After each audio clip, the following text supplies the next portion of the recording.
just made the list. The doctor will see you now. I'm better than you, and you know it. Hello, everyone. Welcome to Around the Ring, episode 268. I am your co-host, Justin Hensley, and joined, as always, is Steve Long. Steve, how's it going? It's going good. How are you doing? Pretty good. Took a vacation from work this past weekend. That's always fun. Yeah. Cool, No cool. stress. Well, less stress, I hope. But, yeah. Oh, you know what? I don't think I've told you this in our chats over the week, but I will be going to a Dynamite / Rampage taping later on this year. Oh, that's awesome. Are you going to the Dallas ones? Yes. Awesome. Yeah.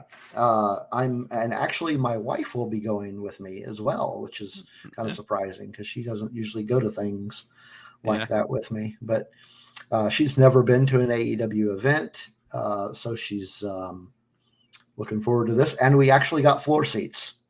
Oh, so nice. That's really cool. I'm looking forward to it. This will be my third AEW live event. The second one in Dallas. And the first one I went to was before Rampage was a thing. So it was just a Dynamite taping. And I was nowhere near the floor. How far is Dallas from where you're at? About 3 hours. That's not terrible. Nah, not well, Mania isn't Mania in Dallas next year? I believe it is, and she wants to go. Yeah, she said she wants to go, and as you all know, for listening to this podcast, I don't really watch WWE. Haven't in a really long time, but I will probably go just to say I've been to a WrestleMania. Well, one good thing that kind of happens around WrestleMania is all of the smaller shows that occur. So, like, I've considered going to WrestleMania purely for like the GCW shows or like the Evolve shows or those kind of things. So, that you should look into what shows are popping. Well, I mean, you probably won't hear stuff about that until after the new year, but yeah, keep a lookout for some good shows. Yeah, definitely. I'll be looking out on that one. Yeah. All right. So I guess we could start things off with some news that we popped across our news feed over the last week or so. The first one is an update regarding the injuries that were sustained by Kota Ibushi in the G1 Climax final. The update is that he did suffer a right anterior dislocation of the shoulder.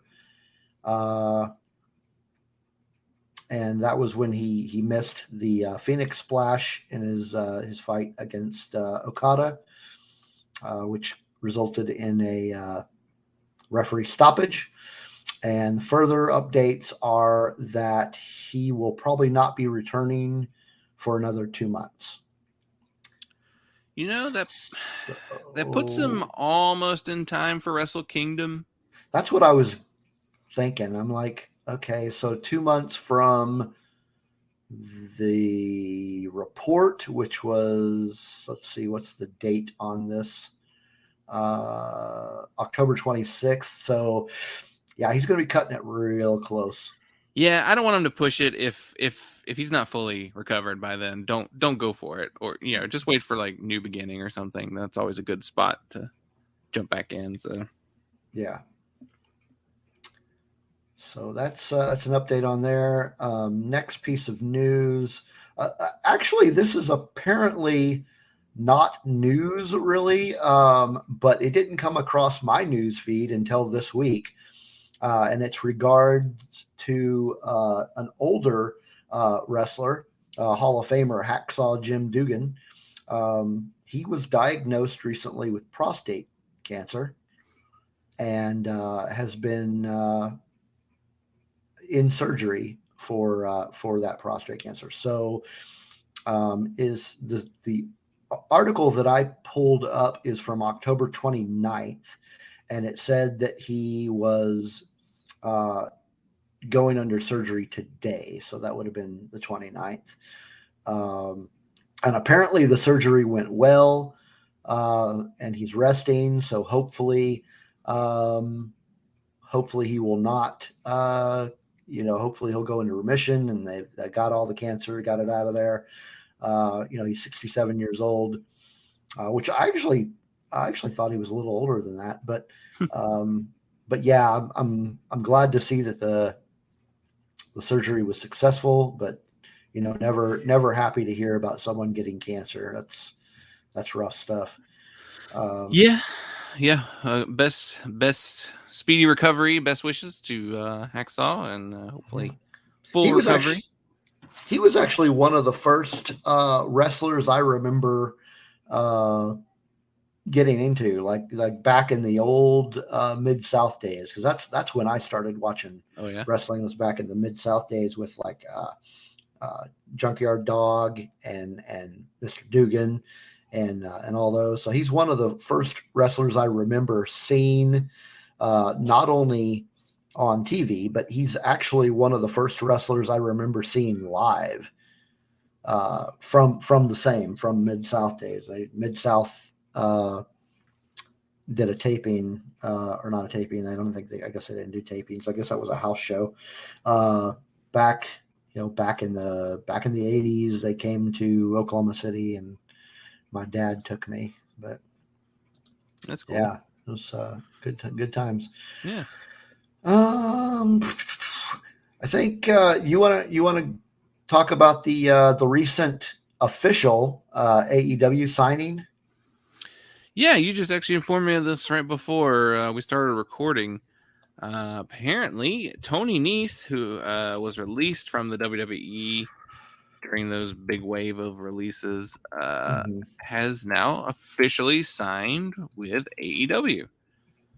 I guess it's not surprising, considering we've seen him now in the crowd twice on Dynamite, and he's done matches for Dark already. So, has he? Okay.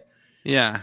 I don't know if those are spoilers. There's maybe like a Dark taping spoilers, but oops. I don't know for sure if I gotta go catch up on my Dark. But interesting choice. I don't know that I would have gone out of my way to sign Tony Nese. I don't have anything against the guy. He's a brilliant wrestler, but yeah, he's not somebody whose work I'm really familiar with. I remember the name and I remember the face. Had to have been from one of the few times I watched 205 Live. So I can't say whether or not I'm a fan, because I don't remember him, to be honest. I recognize the name and face, but otherwise don't really remember seeing him. So I'm coming into his AEW career with a fresh opinion. Yeah. If you gave me the full list of every wrestler released by the WWE and, said to pick, as many as you want, I don't know that Tony Nese would have jumped off the page. He's a really good wrestler, but he's also not really known for much of his character work. And I don't know if it's just because he's experienced, he's TV ready. He knows how to wrestle to the camera. Mm-hmm. I could see him being used as that mid-card talent that kind of, where guys like Matt Sydal kind of hang out, like these experienced guys who aren't really the main eventers, right? But they're good workers who will put on entertaining matches, and you could throw in there with someone like a Bryan Danielson. I feel like AEW is really going to need a lot more of those, or they're not going to need a lot more. They're going to start using a lot more of their guys as mid card. As their roster is really stacked now. I mean, it's crazy, but they still have some really good A-list talent from not only from the recent signings, but from when they first started out. Some of those guys are just really good talent, and I'd hate to see them get pushed to the mid card from some of these, from some of these newer signings. But yeah, I can't. Again, don't know much about him, but I just can't see him getting a huge push to the front. I mean, maybe the guy has a lot of really good ideas that he's just never been able to utilize. And that's true he too. just I got, mean, he was in WWE, so yeah. So maybe he's talked to Tony Khan and he's got some cool ideas coming. So we'll see, I guess. Yeah, maybe. Last piece of news I have is in regards to New Japan. They have announced a new online only series. It's on the New Japan YouTube channel. And it does premiere tonight or today, Monday, November 1st. It's called NJPW Extra. And it's primarily a news and highlights show, but will also have an exclusive match each week. So according to the article, which comes from Wrestling Inc., the November 1st premiere, the match that will take place will feature Bateman, Barrett Brown, and Mysterioso versus Jordan Clearwater, Kevin Knight, and the DKC. Also, according to the article, this is apparently a dark match that was taped during the New Japan Resurgence event that was taped this past August. So it doesn't seem like it's anything that's brand new. You know what this reminds me of? It makes me think of, do you remember the WWE or WWF shows at the time? Metal or Jacked? Sounds familiar. They were these syndicated wrestling shows. Usually you'd find them on TV real late at night on like a Saturday or a Sunday. And it was usually like S.A. Rios versus Scotty Too Hottie, like that kind of. Yeah. But they would intersperse like all the clips from Raw and SmackDown and okay. do like, the news stuff. So because this sounds like this is going to be kind of a sports center for New Japan. Yeah, just kind of going over. So next week's episode is actually going to feature Alex Zane versus Will Ospreay from the New Japan Showdown tapings that were in Philadelphia earlier this month. So I'm wondering if that's the same match that was on Strong recently. I don't know. I guess I'll find out when I watch it next week. But I'll definitely be checking that one out. All right. Well, that's all we've got for news.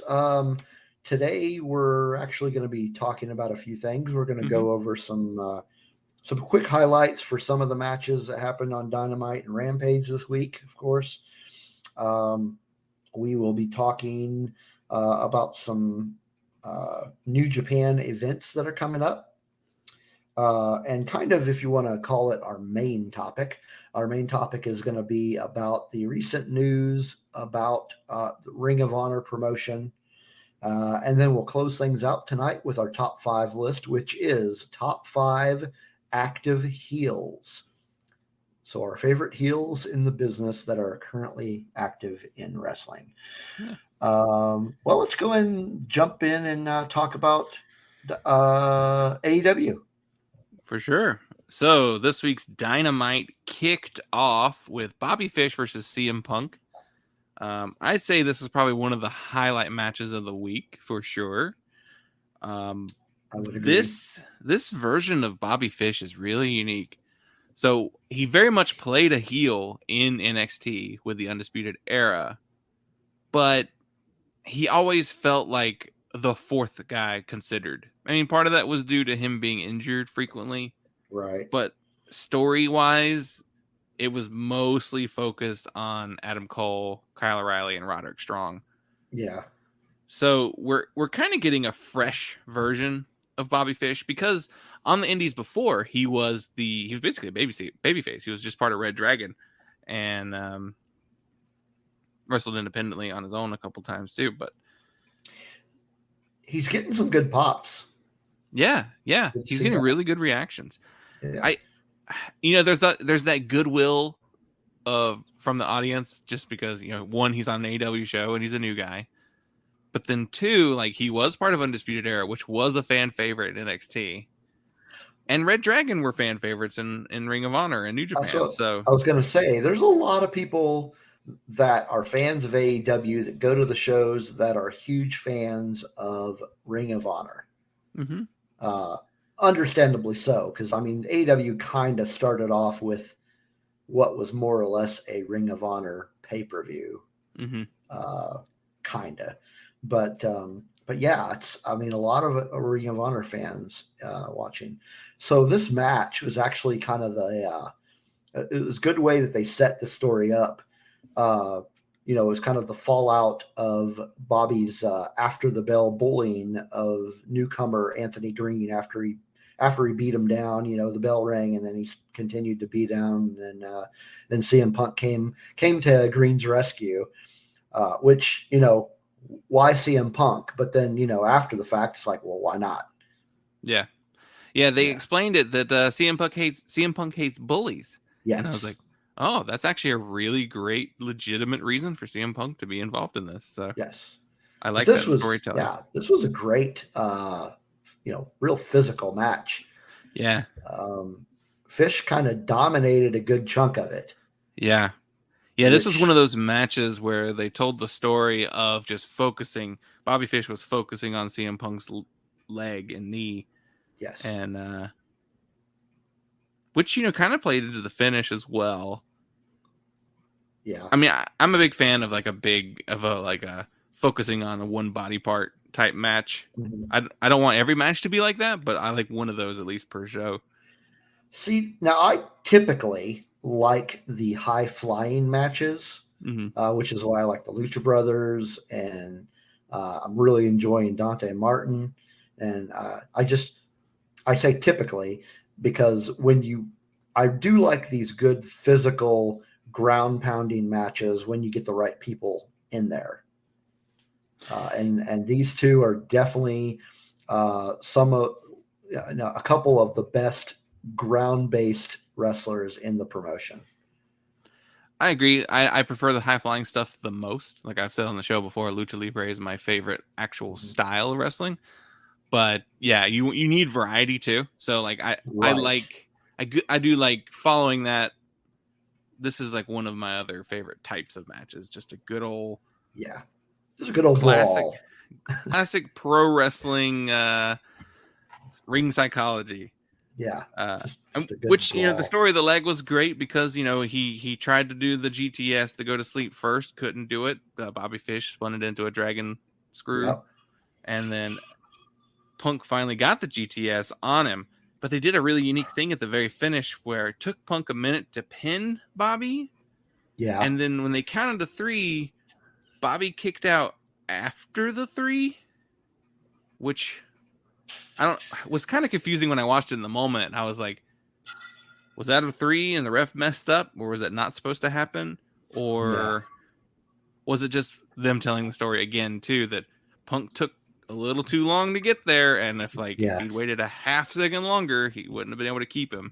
But it's interesting choice there for the finish. But well, were there any other matches on Dynamite that you wanted to talk about? I mean, there were the MJF match was kind of a squash match, but it was mostly after the match that was more interesting. Yeah, all the Sting and Darby Allin stuff was good, but Darby Allin came out and beat the crap out of Wardlow.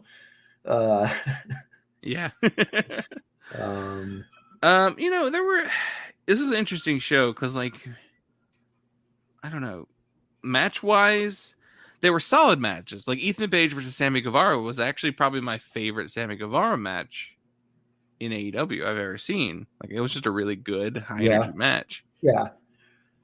Yeah, all the matches were good. The MJF match was kind of pointless. It's not meant to be, Yeah, and then meant to be. And then the Moxley 10 match was kind of short. This story of Moxley just wants to get home to see his wife and kid is a fun version of the character. So yeah, that's what he's been doing in this tournament. All of the matches were pretty solid, just not really. I will say that the main event of the Dark Order versus the Elite was really fun. There was the Halloween costumes, Ghostbusters, and all that good stuff.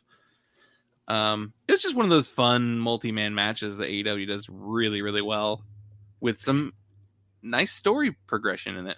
Yeah, it was really fun to see that it was Adam in the Stay Puft Marshmallow Man.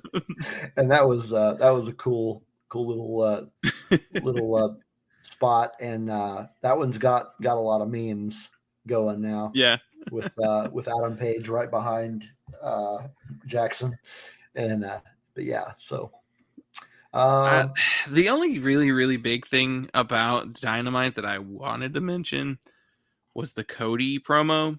Oh, that's right. So I'm getting Dynamite and Rampage mixed up. I can't remember which one it was on. Cody came out with Arn and told the audience that he hears you, but he's never gonna turn. I don't know what they're doing with this now. So they're very clearly hear that the audience is booing him. They know that. They know the audience wants him to turn. He's saying he's not going to turn, which in a turn is that turning heel is he like a new meta heel who thinks he's the babyface and the good guy, but really is the heel? Maybe. It just seems like if they're turning him heel, it's a really, really slow burn. Yeah. I worry that they're not going to do it, and he is going to try and be the babyface the whole time.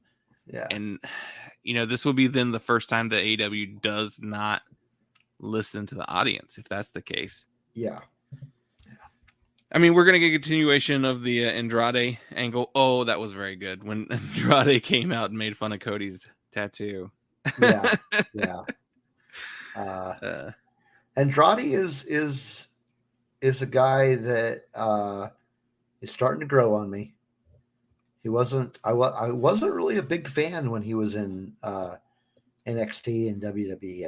I just wasn't. I didn't get it. Just wasn't into him. But he started to work there whenever they paired him up with Zelina Vega. Yeah. And I was actually very disappointed to see that she re-signed with the WWE, and then they turned around and let her husband go, the now Malachi Black. Yeah. One thing about Andrade I will say is I really wish they would have continued, and maybe they still will. Maybe they'll continue with the whole Kingpin angle. Yeah. I really liked that, and then it just kind of went away. So I'm like, are they going to go back to that or what? But yeah, I feel like they're with Andrade. They're just trying, like it's just like pushing and nudging things in a way that's just like, we got to get this to work. Yeah. Okay, coming out with Vicky didn't really work. Okay, let's swap her out for Chavo. It's like that kind of works, but not everybody's super into it. Well, he's got his assistant. Well, it's just it's a big series of just like. Yeah, and like I said, he's really growing on me, and he's had some really good matches. And oh yeah, I mean those matches that he's had with Pac. Oh my gosh, there's been some pretty brutal matches, and I'm looking forward to seeing where he's going to go, and yeah. That was a good spot. That promo was good. I liked it. You want to talk about Rampage? Yeah, that brings us to Rampage. That one, we kicked that one off with a world title eliminator match between the American Dragon, Bryan Danielson, and Eddie Kingston. Man, this was a brutal match. If you saw Bryan Danielson's chest after that match, it was just like, oh my gosh, he is putting himself through the ringer. He is having, like, overall, Bryan Danielson is having some brutal matches. It's funny. I think I think I like this match better than Kenny Omega. The match with Kenny Omega. Like, I think this is my favorite. I'm not sure if I could go there. I think this is my favorite Bryan and AEW match so far. I think he's doing some of his best wrestling now. Yeah, for sure. You know, and if you've watched them all, they all tend to have a little bit of a different feel to them. They end differently, and it's like a different Bryan Danielson coming out each time. But the only caveat to that is each one has just been brutal and very physical. And long. Like all of them have been long. Yeah. And what's the shortest one? Daniel Garcia? Maybe Bobby Fish? Probably the Daniel Garcia one, if I'm remembering. But he's done some good work, and this match was great. And Eddie Kingston, like I said, I liked him when I first saw him in NWA. So when he came over to AEW, I was like, oh, really? This should be interesting. I wonder what they're going to do with him. And they've really done some great work with him. I'm a little sad to see that he's not doing the tag team thing with Moxley anymore. Maybe that'll come back. But these two guys were beating the crap out of each other. It's definitely Eddie's best match in AEW. Yeah, I would agree. I really love his style too. He's very big on All Japan pro wrestling style. He loves the 4 pillars. Like that's his favorite stuff. God, and I think working with Bryan was probably like the closest thing he'll get to that type of match in AEW. So I'm so happy he got to have that match, and it was so good. It really one of the best. Yeah, it was really good. And it's another one of those mostly ground-based brawls that we mentioned earlier. Just really good. And Bryan Danielson, you know he can do a little bit of both.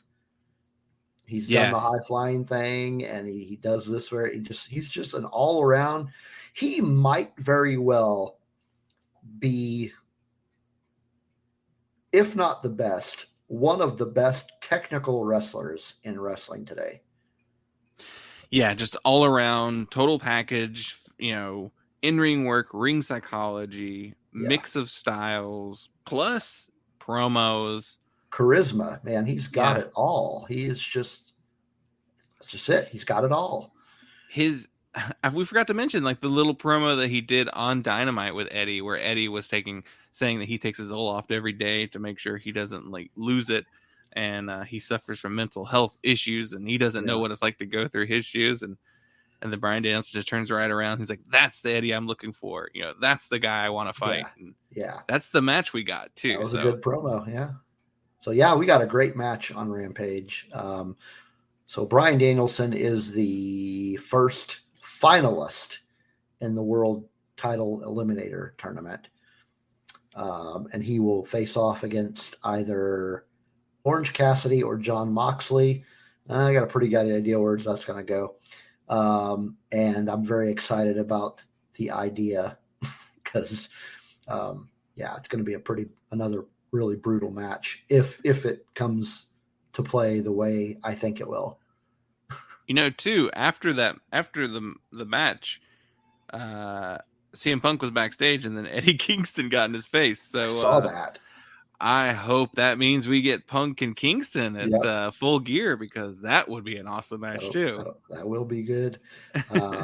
It's got, man, they've just got so much talent, and almost every match is like something to look forward to, really. So the rest of this card, we got 2 more matches. We had Dante Martin versus Matt Sydal again. I'm going to make a prediction just based on what I'm seeing so far. I think Dante Martin is going to turn on Leo Rush. Yeah, it could go that way. He doesn't look like he's comfortable being what's the word I'm looking for? Being teaming up with that, being associated with Leo Rush. He just doesn't look comfortable. Whenever Leo Rush is talking, he just has this look on his face like, man, I don't know. I could see that, though. Interestingly, on my notes for that match that I wrote down is I want to see more of this pairing with Leo and Dante. I want to see Dante leaning into it more. Like maybe he's like, "Hey, I actually did get a win," Yeah. So maybe this will work. So and then it might, but I don't know. It could go either way. It really could. I love to watch Dante though. He is incredible talent. I do want to watch a match between Dante and Leo Rush though. Now that that'd be awesome. You mentioned it, because that would just be amazing. That would be great. Yeah. Then of course the main event was the title match for the women's championship between Dr. Britt Baker, DMD, and Abaddon. It was actually if she wins the match, then she gets a title that's shot. Right. It wasn't a title match. You're right. You're right. My bad. That being said, no DQ match. Yeah, it was a trick or treat match. Yeah. Whatever that. It just means no DQ, I guess. But yeah. So the weird thing about that is the fact that it was a no DQ match.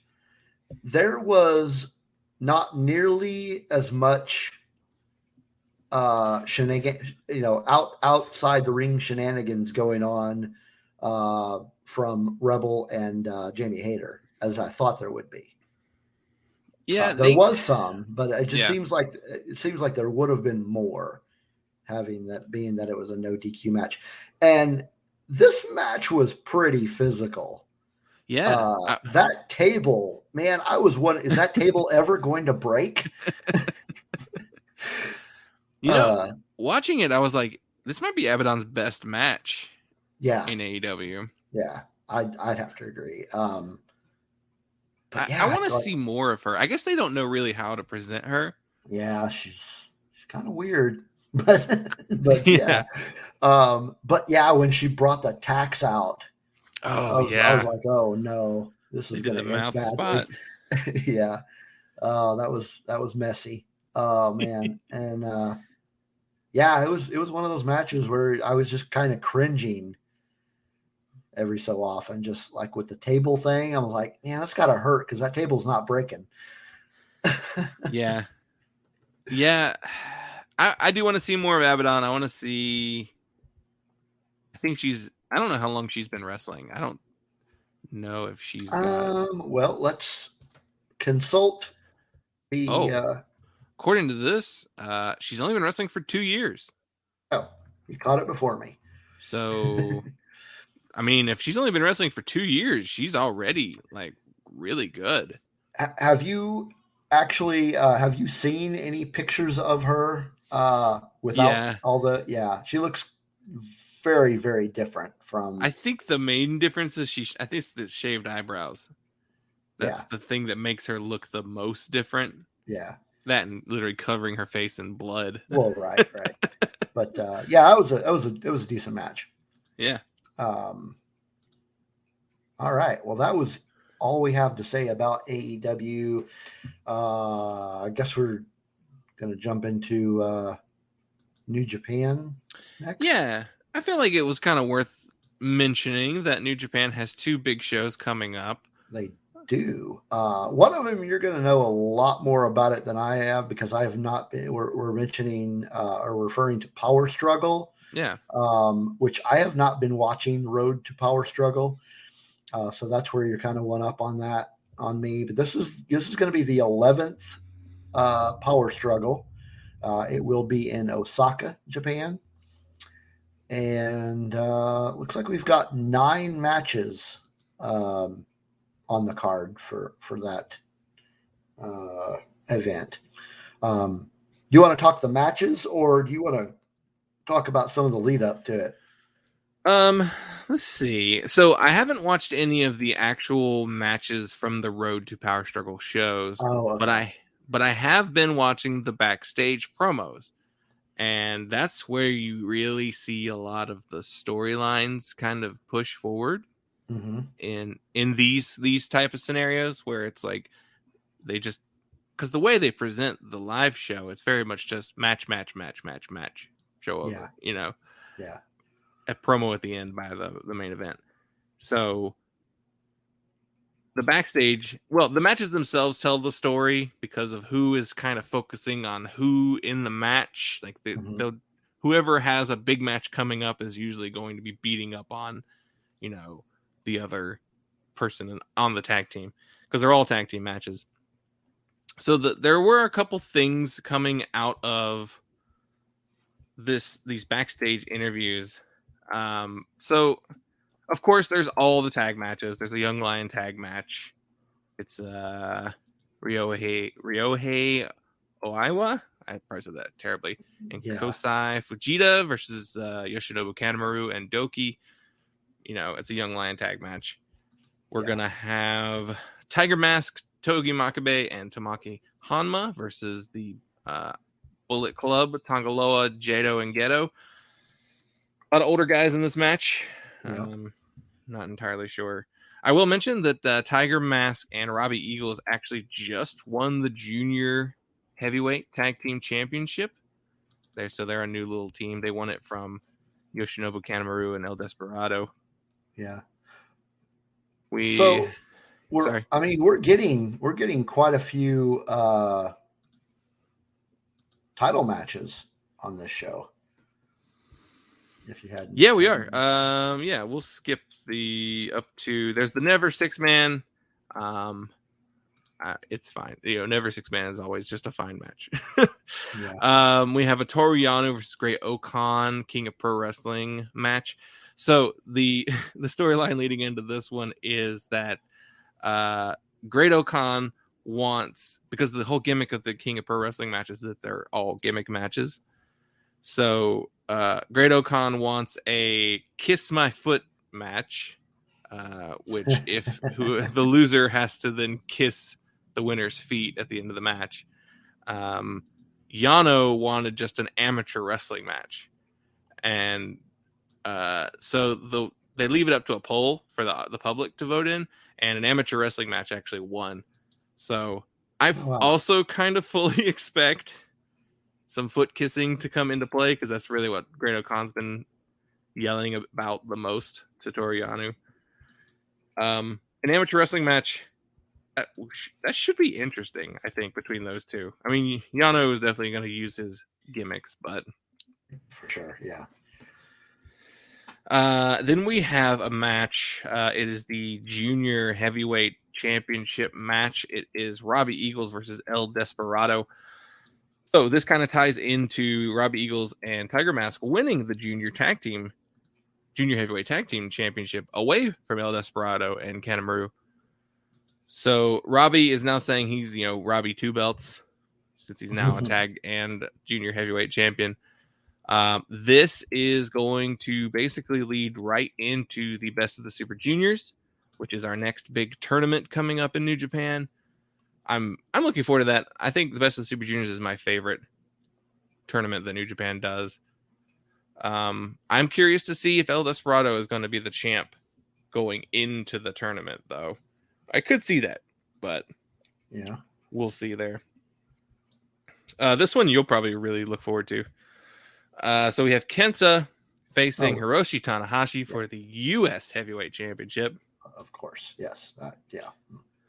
And so the very first night of the Road to Power struggle, Kenta stole the U.S. Championship away from Tanahashi. He literally took it from him. And they had a pretty good backstage interview with Kenta. Kenta, he's the best promo that New Japan has. Yeah, those are always fun to watch. So he stole the belt away from him. Tanahashi was like, all right, fine. You're my belt carrier now. Basically saying, keep it for me. And when I want it back, you have to give it back. Was basically what he was telling Kenta. Yeah. And then the very next night, Tanahashi got it back from Kenta. And then Kenta is upset now. He's like, you said I was the belt carrier, and now you take it away from me. This just Kenta is so good in those backstage interviews. If you're not watching those, go check those out for sure. Yeah, those are he's fun to watch. I love like during the G1, he had those promos where he was calling Ibushi a maniac, and those were really fun. Next, we'll have Tama Tonga versus Kazuchika Okada. So this is for the right to challenge the IWGP World Heavyweight Champion at Wrestle Kingdom. So basically, in the past, it's usually a briefcase, but on the Road 2 shows, Okada is coming out with the IWGP World Heavyweight Championship. He is... No, it's not the World Heavyweight. It's just the Heavyweight. That was the distinction. After he beat Kota Ibushi in the G1, he was calling himself the IWGP Heavyweight Champion now. Yeah. And the first night, he comes out wearing the old belt. And I definitely think this is going to be... The Wrestle Kingdom main event is definitely going to be this heavyweight belt versus Shingo's World Heavyweight belt and Will Ospreay's claim of his World Heavyweight belt. So it's going to be like a 3-belt storyline. Yeah, that's going to be interesting. I'm hoping. I love the heavyweight belt more than the world with the wings. I just think the original IWGP heavyweight belt just looks nicer. It looks a little bit more in line with what you imagine a world title looking like. Mm-hmm. And then the main event will be Shingo Takagi versus Zack Sabre Jr. And I don't think Zack's going to win this match, but Shingo... but I think it's just going to be a good match overall. Yeah. There's been some good back and forths with Zack Sabre Jr. He calls everybody dickheads in the in the post-match interviews. I guess you can get away with it in speaking English in a Japanese country. But yeah. At one point, Shingo cut a promo on Zack Sabre Jr. and in Japanese, Zack Sabre Jr. said back to Shingo, "Hey moron, I don't speak Japanese," which it got the audience laughing pretty good. But then Shingo was like, "You can speak that phrase. You can speak well enough Japanese to know what I'm telling you." So that'll be a great match as well. That one should happen before we record next. So yeah, that happens on November 6th. Which, let's see, the next time we record, if we record on schedule, will be the 7th. So yeah, we may or may not have a battle in the, or not a battle in the valley, but a power struggle recap show for our next episode. I don't know. It's possible. Never say never, but never. I could just sit. No promises either. Yeah. We'll see, 'cause it is one day, so maybe I'd be able to catch it all on Sunday. Never know. Do you want to talk about any of these Battle in the Valley matches? Yeah, just kind of mention them. Battle in the Valley is a pay-per-view. It's gonna be on November 13th in San Jose, California. So this, of course, is mostly focusing on their American division. I say mostly because there are some folks that will be, I think there's some folks that are coming from Japan. Yeah, there are. Okay, so the first match is actually for the Never Openweight Championship. It's between Jay White and Tomohiro Ishii. And if Ishii loses, he can never challenge for the Never Openweight Championship again. I think that's going to be the main event. I think they're listed in reverse order on this page. They probably are. But I think that match will be fantastic. I don't know how I feel about that. Ishii is known for his Never Openweight Championship runs, so I don't necessarily like the idea of him not being able to challenge again. Yeah. But at the same time, he is older. Let's see, how old is he exactly? 45 years old. So here's an option, though. Jay White drops the belt. And then Ishii has a short run with the Never Openweight Championship, and then loses it at Wrestle Kingdom. That's possible, but I also could see Jay White transitioning into a bigger feud as well. That's true. That could happen. Yeah. Because Jay White's he's just been hanging out in the States lately. Yeah. So, well, I'm not saying Ishii will lose it back to Jay White. I'm just saying he'll lose it just in general. It's to possible. who, I don't know. Yeah. So for the rest of these, I'm going to work my way backwards then. Okay. So the first one is a tag match between Violence Unlimited and Stray Dog Army. Honestly, have not heard of any of these folks. Brody King and Chris Dickinson are Violence Unlimited, and then Stray Dog Army is Bateman and Mysterioso. Yeah, so Violence Unlimited was a pretty big stable in Ring of Honor, which we can talk about in a little bit too. Brody King is one of those rising stars in independent wrestling, so I think it's pretty cool to see him on. He's been involved in some of these New Japan Strong shows before, so that should be a good match. I'll actually watch that one because I like pretty much everybody involved in this match. Well, I've never really watched Chris Dickinson, but yeah, as far as the rest, I think I like mostly. Cool. And then the next one, this is an interesting team up. This is not one I was expecting.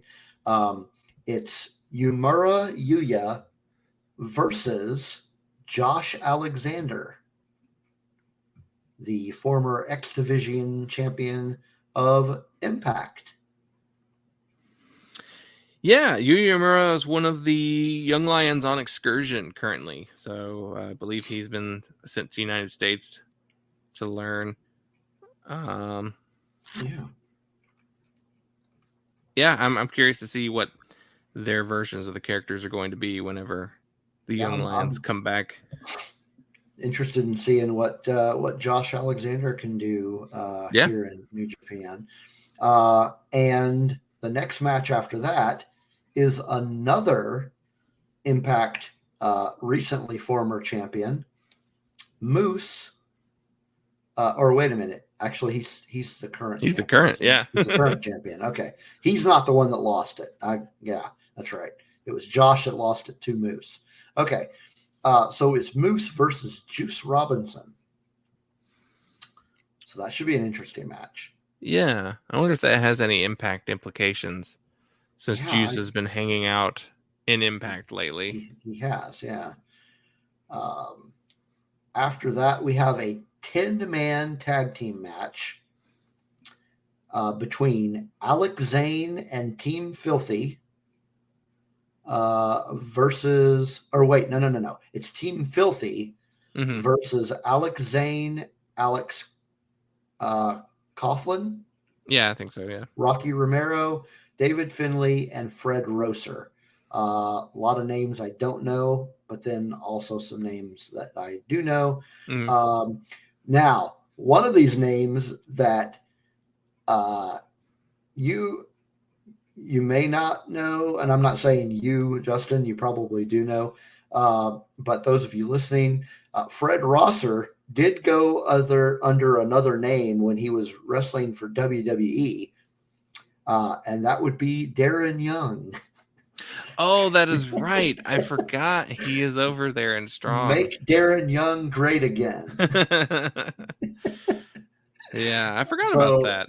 I'm actually looking forward to this match, but only for that. I want to see Darren Young wrestle again.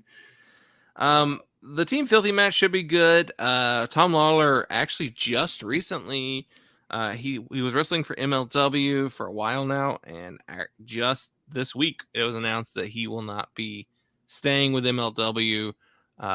His contract ran out, and neither side could come to an agreement on a new contract. So yeah, very curious to see where he goes. He's in his 40s as well. He's a little bit older, but he was a UFC guy who switched to professional wrestling.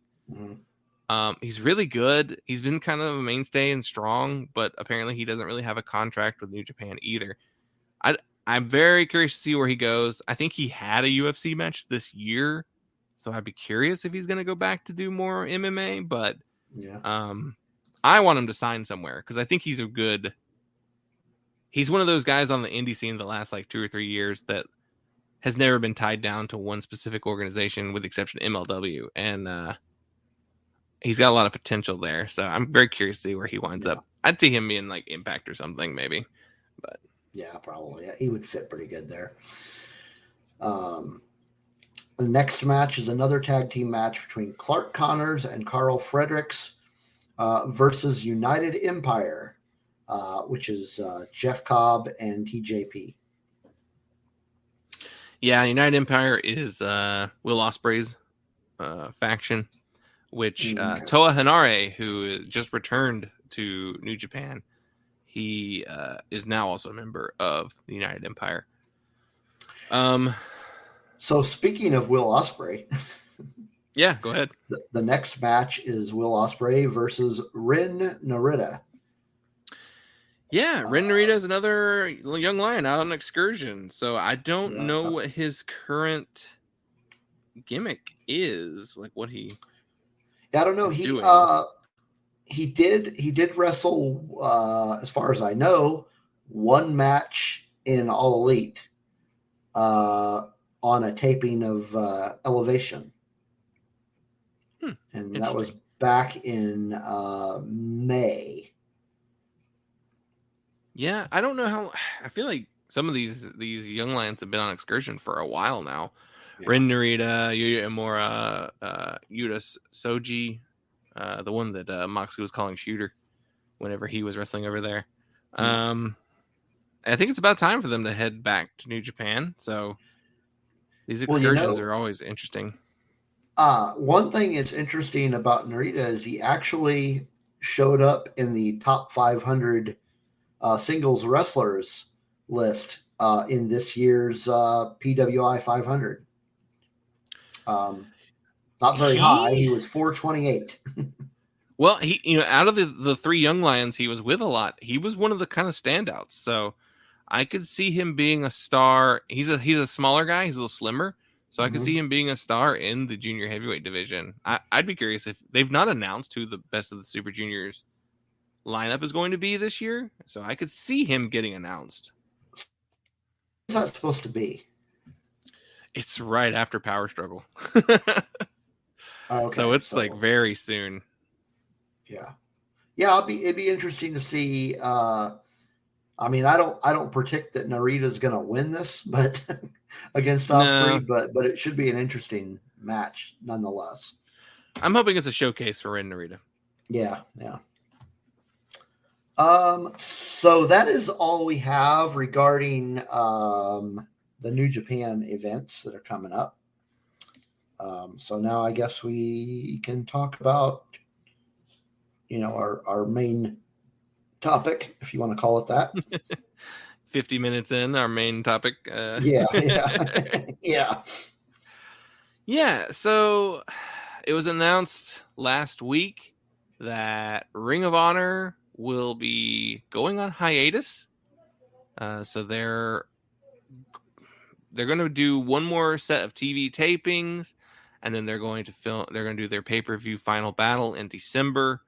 And then they're going to go on hiatus until April 2022. Anyone with a contract that expires at the end of the year will, of course, be released after Final Battle. If they have a contract extended through March, they'll be paid. But that ends, I believe, in April, whenever the new incarnation of Ring of Honor starts.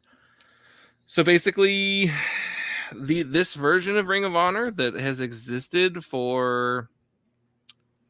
since 2013, the company's been around for 20 years as of this coming February. But 2013, I believe, is when Sinclair Broadcasting purchased Ring of Honor, and got it on its nationally syndicated television series, and they had quite a great explosion during that time period. But it sounds like moving forward, at least according to Dave Meltzer, it's going to be more of an indie type federation where they'll just kind of contract these names for one-off shows and tapings. And yeah, there won't be any more contracts, it sounds like, with Ring of Honor. So they're changing up their format. A lot of people are kind of treating this as like the end of Ring of Honor. And I don't know for sure, but with the knowledge that the Ring of Honor tape library from 2013 to present day has been up for sale for the last year, it's not a good sign. Though apparently they're asking too much money for it, so that's why it's been up for a year. But yeah, I guess I wanted to kind of like talk a little bit about Ring of Honor and what it's meant to either of us. Did you watch much Ring of Honor? Here and there, not like religiously, but I've read a lot about it because I've been reading or did read a lot of wrestler what do you call it, biographies, and Ring of Honor, you cannot deny the fact that Ring of Honor has been a very important part of professional wrestling.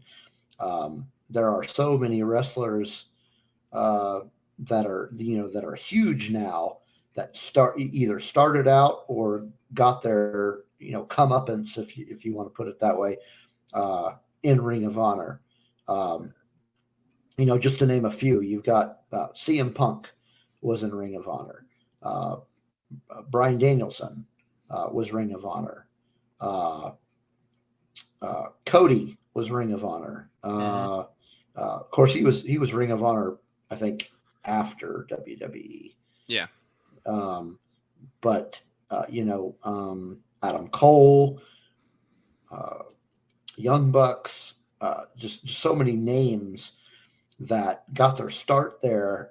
So it's just not, like I said, you just can't deny the importance that this promotion has been to professional wrestling in general. Yeah, I mean, the WWE has taken a lot of talent from that company. Kevin Owens, Sami Zayn, and a ton of people that they've had. Kyle O'Reilly. There's a massive amount of Bobby Fish. AJ Styles wrestled there briefly between Impact and WWE. So Ring of Honor, it basically the company came about after the Monday Night Wars ended, after the WWE purchased WCW and ECW and did the invasion angles, and then there was nothing left. There was let's see, Impact and Ring of Honor were like the two companies that rose up to kind of be like, well, look, the WWE is not the only wrestling in the world. Yeah. And so Ring of Honor gained a lot of traction for being kind of what Impact wasn't. So Impact was like very sports entertainment centric. A lot of, ex WWE, ECW, WCW guys wound up in there. And they had their X division, which was kind of like their impressive, here's the young talent division. But Ring of Honor was basically just the best independent wrestlers in the country and in the world, because they also brought in people from Japan, like Noah and New Japan. So I've seen a lot of people say online that Ring of Honor is kind of responsible for the American independent wrestling style. And I think that's a pretty fair... I'd say Ring of Honor, CZW, and PWG are probably your big three influences on independent wrestling. Yeah, I would agree with that. Definitely Ring of Honor, and definitely Pro Wrestling Guerrilla. I'm not as familiar with the other one, so don't. CCW was basically is a hardcore wrestling promotion, a lot of death matches, but they would do the same thing as ECW, and they would bring in these like really talented, athletic high flyers too. So it did the thing. Even GCW is basically a version of CCW. Okay, that makes sense. But yeah, so definitely, I mean, not just wrestling in general, but definitely to the independent wrestling community. Ring of Honor is very important. Like I was saying earlier, there's a lot of, at least from my vantage point, there are a lot of AEW fans that are also huge Ring of Honor fans. And that's, I think a lot of that has to do with the independent feel that AEW has. And a lot of that came from its, original, well, I don't know if I'd say original, but their kind of their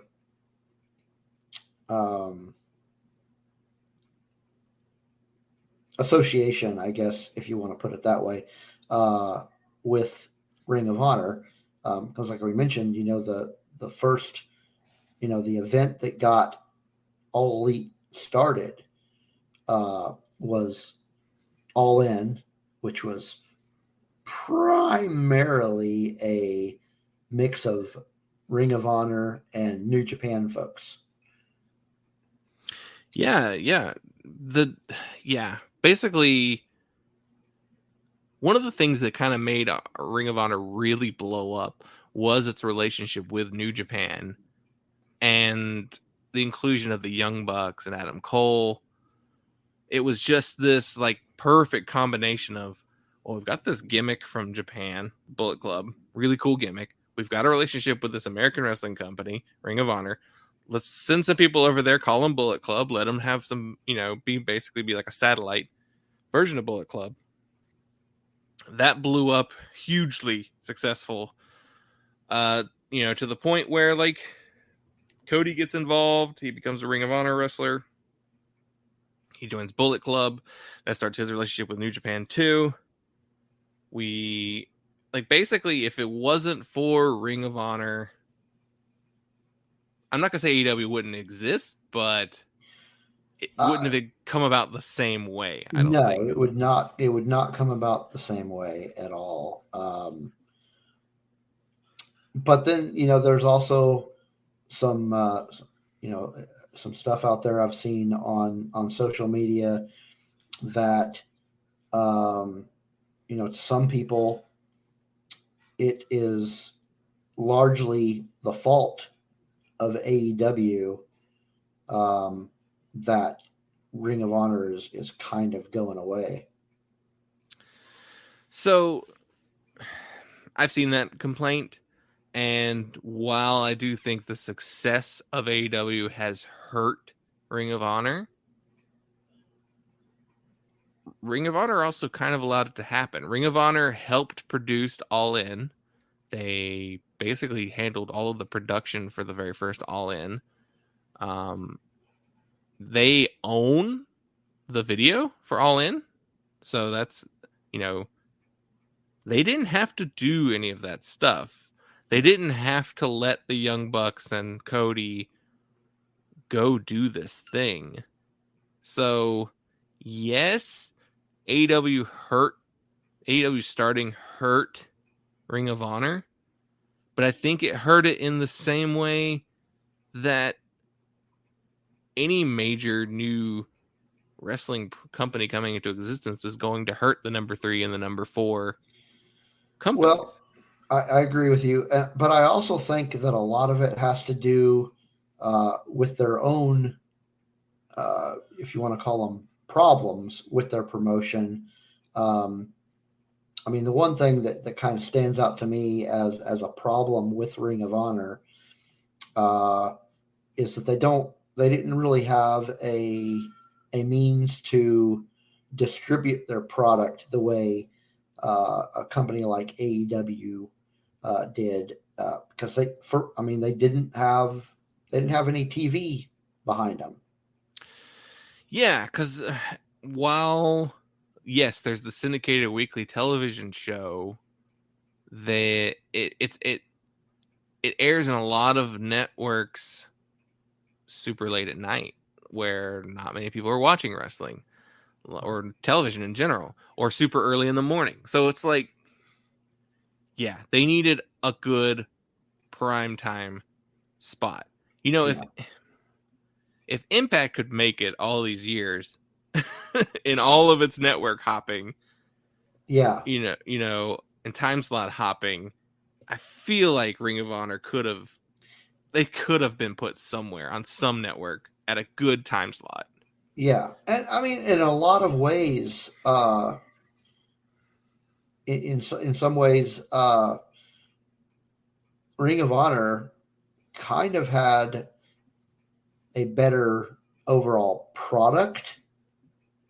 They just didn't have better than I'm referring to Impact specifically. Mm-hmm. Had a better overall product, but bad packaging. Yeah, that was definitely one of the things about Ring of Honor that after, I watched it for years, and Ring of Honor is kind of the company that got me back into professional wrestling. So one of the things that does hurt it, yes, it didn't look impressive on screen. The equipment they were using to film it and like to do all their production, it was not the top of the line stuff, which I understand. The company itself couldn't afford it, but Sinclair Broadcasting could.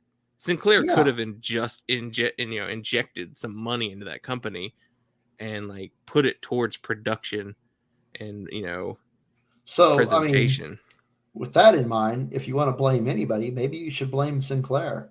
100%. That is who I blame, is Sinclair, because this feels more like a Sinclair move. I don't know for sure 100%. Bad time of, not a consistent like schedule, not a great look. Like the black ring just doesn't look very good either. Yeah. Which NXT had a black ring for a while, and then everyone was like, change that ring, and they did, fortunately. But so yeah, they lost a lot of big names. It's true, but Sinclair didn't help. I did want to bring up that there were some weird post AEW, post All In decisions that Ring of Honor made that was just, I don't think were good ideas. They did the not Bubba Ray. Bully Ray was kind of like very heavily involved in the production of the show and like the creative side of things, and his brand of wrestling was not exciting so that show was co-branded. It had a lot of Ring of Honor stuff involved in it, and I couldn't remember. It was the G1 Madison Square Garden Supercard show that like Ring of Honor was co-produced that with New Japan, and the Ring of Honor side of that show was just not good. It just wasn't well done. And that was when you're referring to All In, correct? No.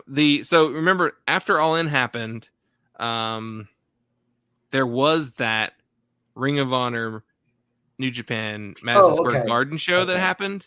That was originally like, the Young Bucks and Kenny Omega are going to be in the Madison Square Gardens, and then they weren't involved with that show at all because of All In. So that's the show where like Enzo Amore and Big Cass, were in the crowd and tried to make their moment. That happened. That was supposedly like a deal that they worked out with Ring of Honor, and then they had Marty Scurll put over the booking. He was like the new creative in Ring of Honor, and then he turned around and got canceled during the Speak Out movement, which really got a lot of UK wrestlers in trouble. Weirdly, a lot of them still work for WWE. No issues there. You can have all sorts of problems, but so that didn't help. Then the weekly show turned into a clip show with like 1 or 2 matches. And there's just the last like couple of years have not been great. Then the pandemic happens, of course, you know. The one really great thing about Ring of Honor that happened during the pandemic was that they paid those wrestlers the entire time. They did not pull a WWE and like released people just because, oh, we're not doing live shows. They paid everyone who was under contract throughout the pandemic.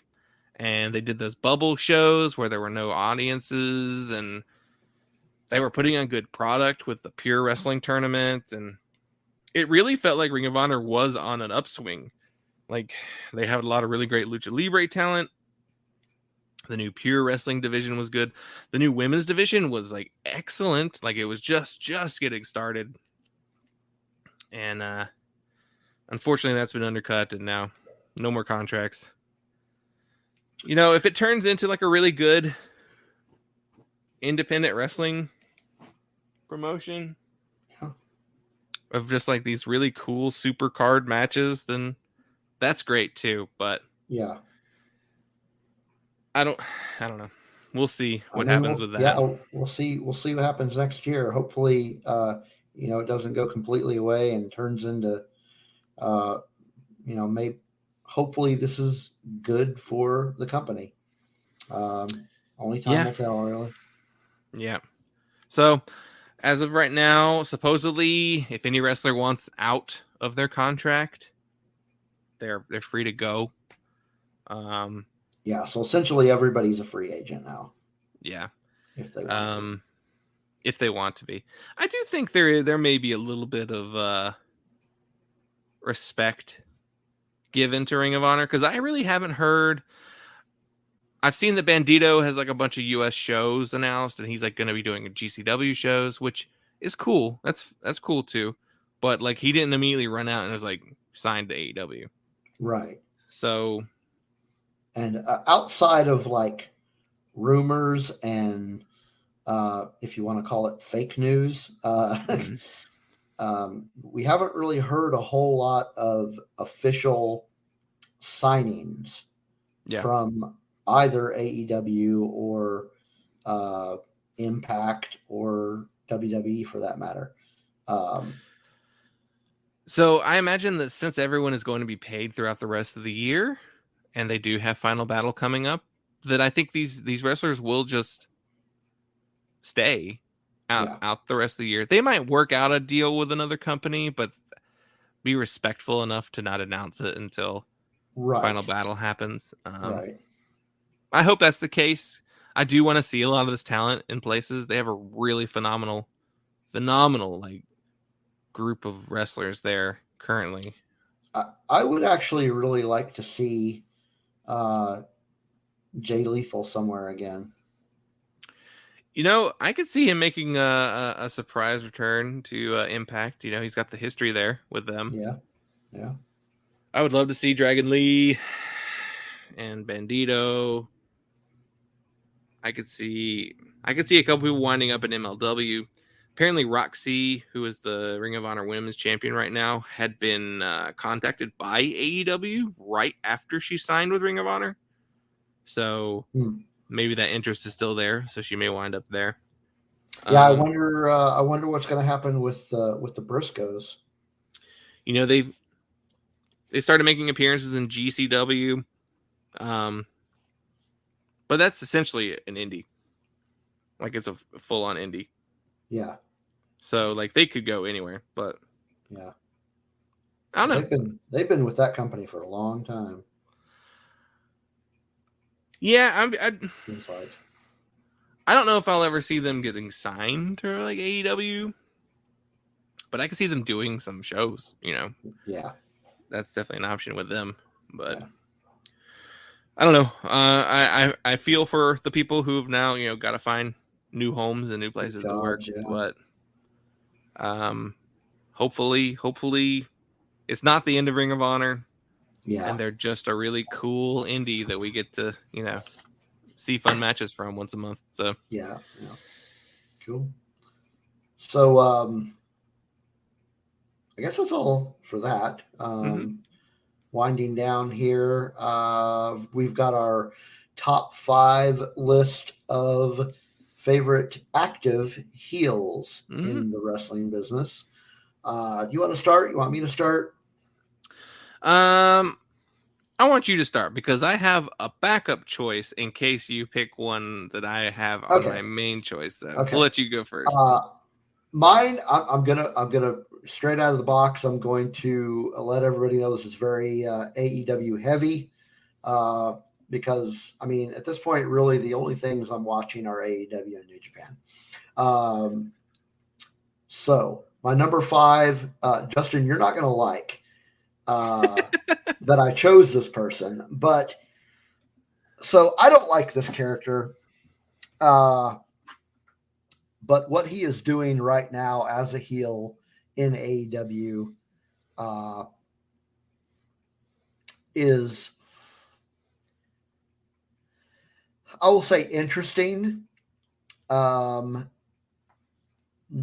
maybe so much to me, but in the grand scheme of things, what he is doing has brought interest to certain other wrestlers. So without further ado, my number 5 is Dan Lambert. When you said I wasn't going to like it, I was like, he's picking Dan Lambert. I don't like Dan Lambert. Starting off, I mean, it took me a long time to get into this angle. And really, I'm still not 100% there. I just like him and the angle for the focus, or the more focus that he has brought on certain wrestlers. And I'm specifically referring to Scorpio Sky and Ethan Page. Because in the grand scheme of things, I think that is the master plan, is to get these guys more screen time. And I mean, honestly, the guy is an ass. Yeah. I wouldn't even care so much about Dan Lambert being there if it wasn't all the other UFC people. I think that's just my main thing. It's just like, I don't care about UFC. I don't like having to pay respect to UFC, which, by the way, is real fighting, and professional wrestling is professional wrestling. So there's this weird, well, these UFC guys, they're the real deal. But like in kayfabe, that does not make sense. Why, you should not be deferring to UFC whenever you're professional wrestlers. Right. But at the same time, I am happy to see Scorpio Sky and Ethan Page get some more screen time. So yeah. Time is limited, so we will speed this up a little bit. So I'm gonna go out with a left field choice of an MLW guy, Jacob Fatu. Okay. He is doing some absolutely fantastic work in MLW currently. He's a member of a faction called Contra, which they're all just heels. They're all big bad heels. He's one of those guys that's like, why is he still not signed up to a bigger company? Fatu, he's part of that family. I'm not exactly sure what his relationship is with the rest of the family, but he is one of the, I think it's a Wild Samoan family member. So, great heel work from Jacob Fatu over there in MLW. Not really sure who he is. My number 4 is so this is a guy I'm not 100% sure that you'd call him a heel. I mean, he does. Yeah, he's a heel. He does some heelish things. He's from AEW, and this is a wrestler that he came from that other promotion, and in that other promotion, I wasn't a big fan. I just something about him. Didn't hate him. He was just kind of, yeah, he's there. But since coming over to AEW and watching him there, it's kind of given me a fresh perspective on him, and I've really been enjoying some of the things he's been doing. So my number 4 is Malachi Black. Yeah.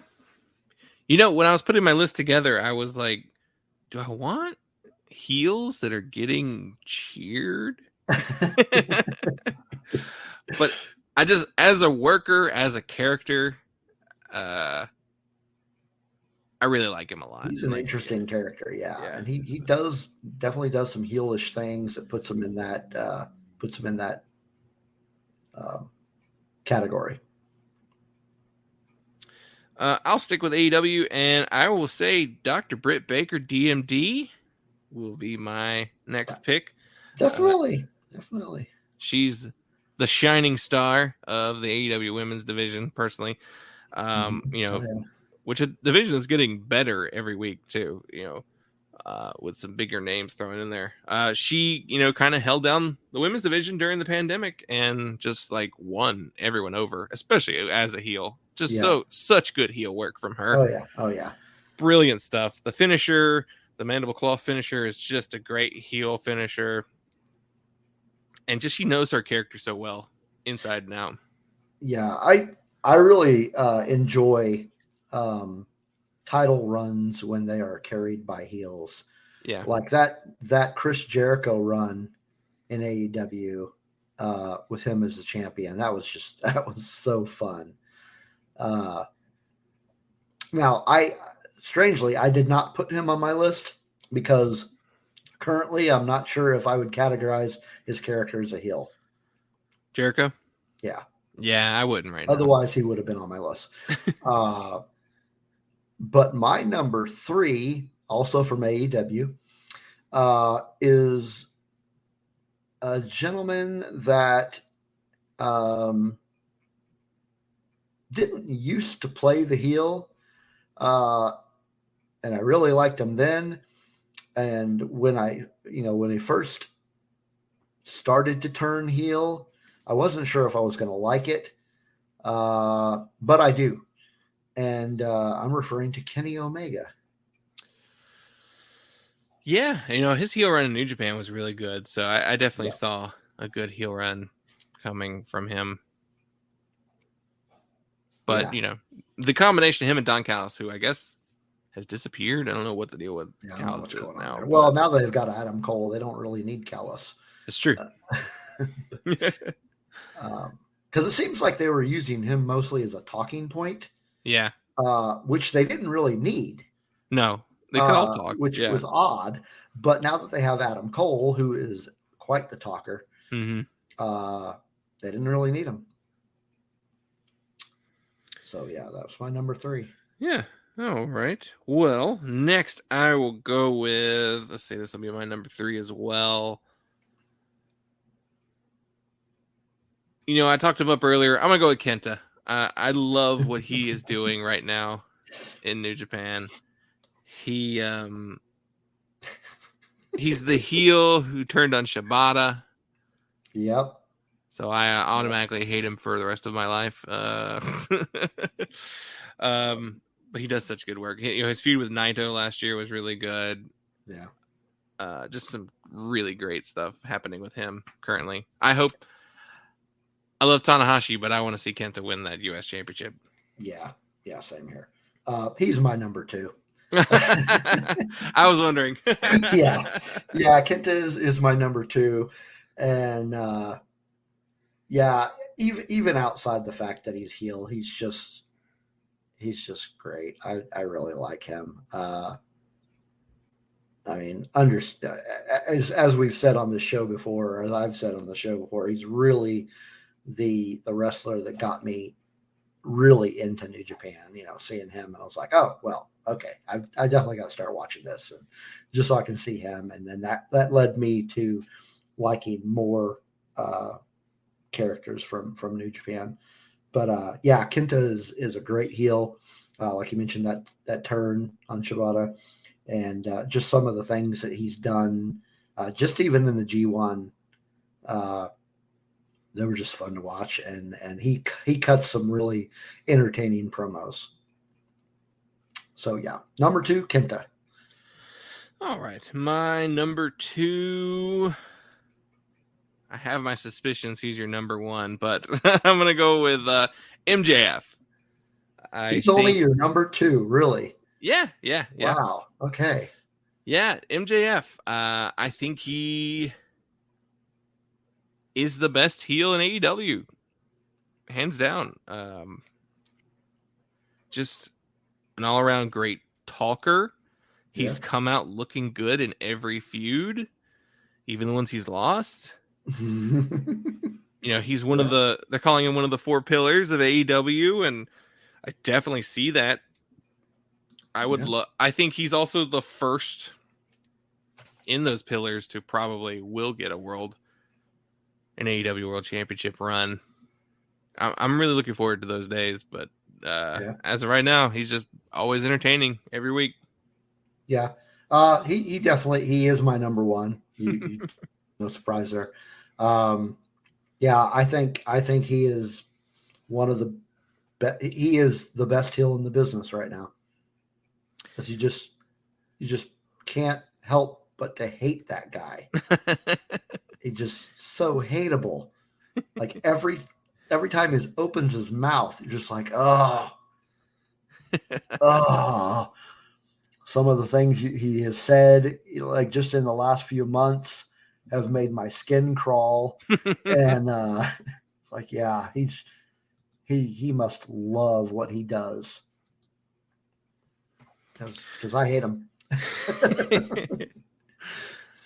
All right, my number 1. Yes, you say MJF is the best in the business. I think Jay White is the number 1 heel in the world. He came into New Japan after Excursion as a babyface with the Switchblade persona. Wasn't working. It was like, okay, it's okay. He turned heel, joined Bullet Club. That made it work a little bit better. He simmered in the Bullet Club for a little bit. And then when he got his world title run, it was just, this guy, he's such a heel. Oh, everyone hates him so much. The Japanese audience hates him. The American audience hates him.